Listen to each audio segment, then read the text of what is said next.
L'énigme de la matière noire nargue la physique. Un vent de tempête souffle sur la physique. Lundi 26 mars, les chercheurs italiens de la collaboration d'AMA ont annoncé avoir piégé dans leur filet la particule fantôme après laquelle court toute la communauté la matière noire.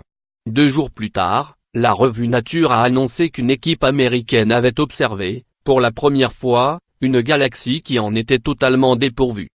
Pendant ce temps, les principaux détecteurs installés à travers le monde, ainsi que l'immense LHC du CERN, échouent à mettre en évidence ce qui constitue 85% de la matière et 27% de l'ensemble de l'univers.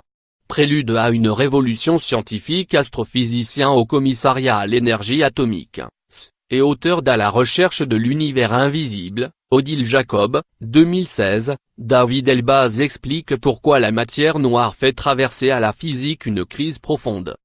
Pourquoi a-t-on besoin de matière noire? La matière noire attire autant les astrophysiciens, les chercheurs de l'infiniment grand, que les physiciens des particules, ceux de l'infiniment petit. Le nom est venu des premiers.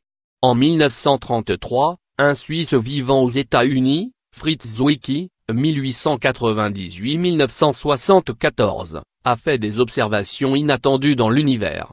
Il cherchait l'origine des rayons cosmiques, ces particules qui traversent la Terre et nous-mêmes à des vitesses et des énergies immenses. Il a imaginé qu'il s'agissait d'explosions d'étoiles, a inventé ainsi le concept de supernova, puis d'étoiles à neutrons, et a voulu les observer. Sauf qu'il n'y a qu'une supernova par siècle dans notre galaxie. Il a donc essayé de les chercher dans d'autres galaxies.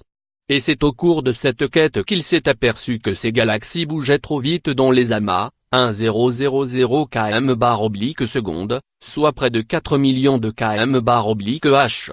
Et, à cette vitesse-là, une galaxie devrait s'échapper de l'attraction de ses voisines. Une force mystérieuse maintenait donc les galaxies ensemble. Comme